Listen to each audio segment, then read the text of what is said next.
I feel like I should preface this video with a disclaimer. I stupidly gave you guys a poll and asked you what you wanted to see yesterday.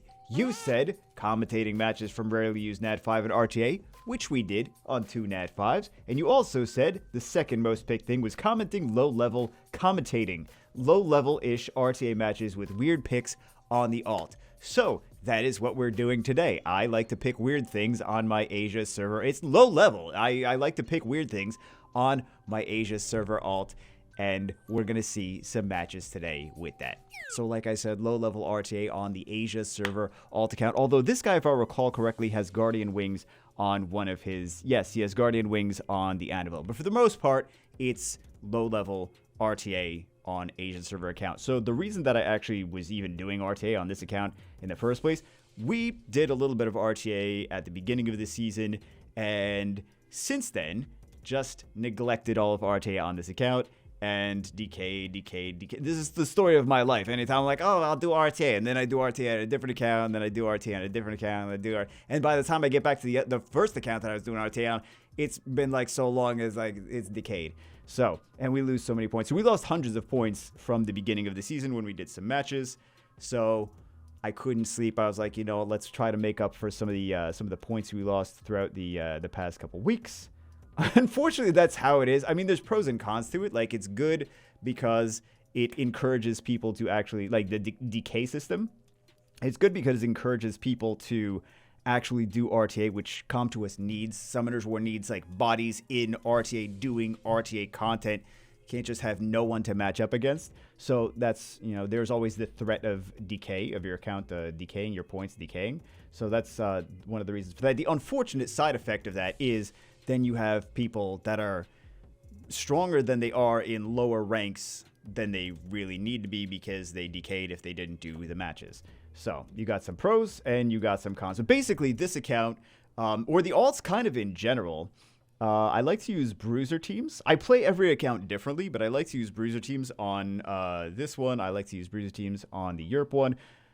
A couple of reasons. Number one, we don't have enough speed to actually contest turn one with a lot of these things. Like in RTA, if you don't have crazy speed, especially nowadays, RTA is all just endgame players. It's not like you need a lot of speed nowadays.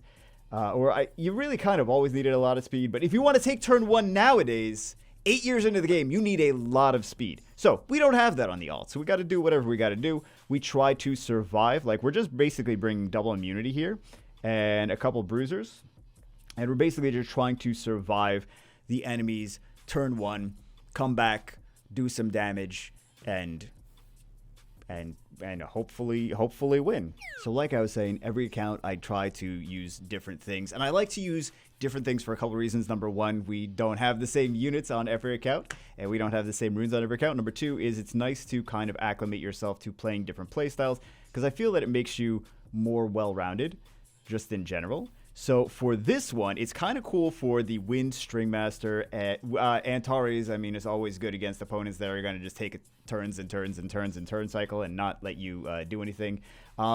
The Wind on Muji is actually, I keep saying it the Onimusha on Muji, you know, I use those interchangeably apparently. Is actually pretty cool against things like this, where she can increase her attack gauge, she can cut in, and she can... Because basically on all these alts, we need things that can cut in, because we're not going to take turn one. Like, obviously, for the opponent's team, like, there was no way that we would ever take turn one against that. So we had to bring things in that could survive and cut in. And that's effectively what we did. Next one, kind of fun. We started bringing the Wind on Muji, the Water on Muji. Water on Muji can be potentially... So this is all three on Mujis, not intentionally, all three on Mujis in here.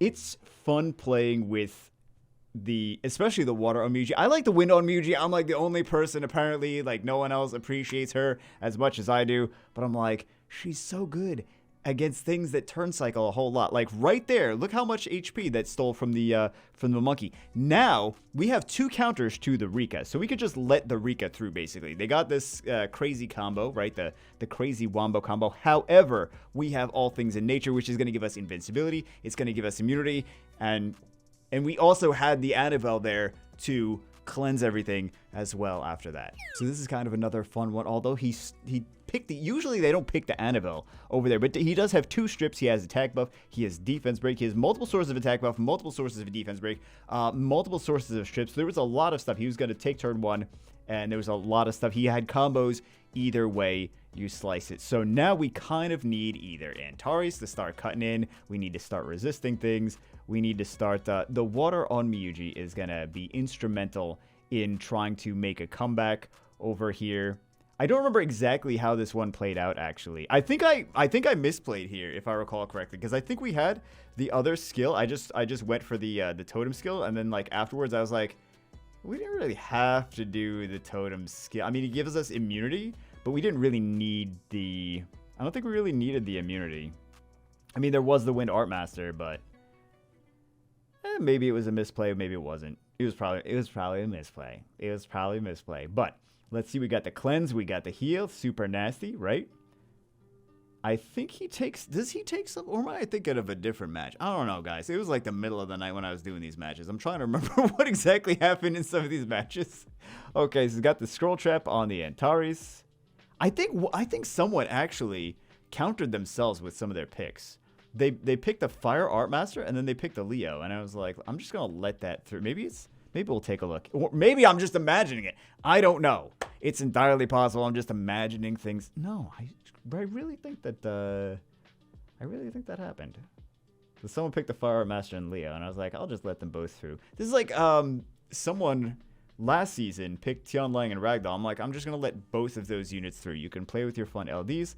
You kind of countered yourself. So this is the one that I was thinking of the person that brought in the Leo and the Fire Art Master. So the reason that I say this is a counter, he's countering himself with these picks, is, I mean, he brings in the Leo and the Vertiheal, which is a nasty combination. But he didn't bring, like, he brought 2 different teams, kind of, right? So he brought the Leo Vertiheal, which is a decent bruiser turn cycling team. And then also a counter to fast openers. But also... he brings in like the Art Masters and the Moor, which is like kind of units for a different team. So when someone, so he basically, he nerfed himself by Fire Art Masters scrolls based on speed. Leo nerfs the speed. Leo limits the speed, which effectively he nerfed himself. But he kind of brought in 2 different teams here. So the other thing that I wanted to mention is the Moor Shungpung combo and Moor Shungpung Triton, like a lot of these things where they have the AoE, like Diana is potentially good against some of these teams as well. Also, Vertiheal is good against some of those things. Like any AoEs where you're gonna hit all of the units and you can't like avoid the Wind Sniper, you can't avoid Douglas is good in some of those other teams. So like you bring that in to punish people that are bringing AoE strips where they have to hit the whole team. So this is actually Shungpung and Moor openers. Wind Sniper is very good against those openers. So apparently I fell asleep shortly after that last match. There was one more match which we won, but it was such a completely insane match. Nothing in it made sense. So I would try to comment it, and I would commentate it and be like, you see what's happening here on the screen? Don't do that. You see this thing that we just picked? Don't pick that. Don't target that monster with that skill. Like everything was, we won, but like I feel it would be a disservice because it was just such an insane match. It was like there's so much, like you could tell I was 99% asleep in that match. It was just all ridiculous. But I wanted to show you guys some more Winstring Master. I think she's a highly underrated unit. Look at this, 2v4. Also, Kinky is a very strong unit, in case you guys didn't, everyone knows. Okay, but the Winstring Master, if you guys can't see what she's doing, her song playing state is going to keep decreasing the attack power of enemies that take turns, also decreasing their HP as well. She's very similar to the Lightstring Master, which we built a quadruple Lightstring Master Punisher script B10 team on the only account because there's limited units that we can even use to clear that dungeon for that. So we're like, you know what? Quadruple Lightstring Master. So unfortunately, like he can't hit the Kinky here because then Kinky's going to revenge and start doing damage to him. So what he's trying to do is he's trying to wait for the Joker to get his bombs back. So he's hitting the String Master, but he keeps decreasing the String Master's attack gauge when he's hitting that, which means she's going to keep staying in her song playing state, which means she's going to keep decreasing their HP and their attack power. So there was the unfortunate reality. And I mean, this is definitely a Kinky spotlight, but kudos to Winstring Master for being a solid unit in this situation as well. And I want to see some more of this unit. I don't think you guys appreciate, she's an easy unit to get. I don't think you guys appreciate her enough for being a unit that you could rune like absolute garbage. Garbage runes you could put on her. And she still does just this. Actually, she works better with garbage runes. Speaking of the Winstring Master, I want to keep showing you guys Winstring Master stuff so that you finally understand that she is. I mean, she's not a unit that you can use everywhere, but against fast, aggressive control teams. Look at this. She puts herself into song playing state. He's got the attack power break over there. Oki has also the attack power break now as well. Juno's going to take a turn. She's gonna, well, actually got the immunity. So Juno's gonna take a turn. She's gonna cleanse some stuff. And then she's got the song playing state again. She's going to keep stealing HP. She's going to keep decreasing the attack power of everything. How amazing is that? That's so good. Also, she slows herself. So she slows herself. She'll put herself into that song playing state automatically when she gets attacked. And then she'll slow herself when she's actually in the state so that she stays in it longer, which is... This is a unit, man. Like, you don't need a lot of speed on her. I'll show you guys the runes that I have on mine on the, like I said, we're on the Asia server alt account right now. And I'll show you guys the runes. It's laughable that, like, what you can actually get away with on this unit. So here are the runes on Yanhua. She is just, look at that speed. Look at that amazing speed. Plus 76 speed. I would actually like more resistance on her. How do I take my face off? Yeah, and everyone rejoices. I would actually like more defense and more speed. I mean, not speed. More defense and more resistance on her. She's just here. She's pretty tanky. Trying to get her close to 50k HP. These are the runes. Wow, you're never going to be able to get runes this amazing. Plus 76 speed. Oh my goodness. That's crazy. We got the HP over here. I wanted HP, resistance, speed, defense for the most part. Accuracy also. We've got HP, resistance, defense. We've got HP, accuracy, speed over there. We've got some speed. Actually, this is not even what we wanted on here. It's just, it's nonsense. It's kind of nonsense. There's no speed at all on this rune. If you guys are hoping for units that you could build that don't require any speed on the runes, I mean, Antares is another one. Like, you don't need crazy speed. This is actually, she doesn't need attack or crit rate. So the only things that really make any sense on it, like, I would rather have defense and resistance. I don't know why she's even on, because we could definitely put some better, and by better I mean worse runes on her. So for artifacts, we're also hoping for damage taken from crit damage taken minus whatever, damage taken from wind, damage taken from water, fire, light, dark, whatever, defense plus portion to lost lost HP, attack plus doesn't matter. We don't care about it at all. That just happens to be what's on it. For this one, we have, what is this? Skill 2 accuracy, speed with inability. We actually don't need this. We actually don't need this. This is this is really a terrible artifact. This one has a little bit of value. This one is basically kind of nonsense. I mean, this is the HP, but aside from this is not amazing artifacts. These are not amazing runes. This is pretty nonsense.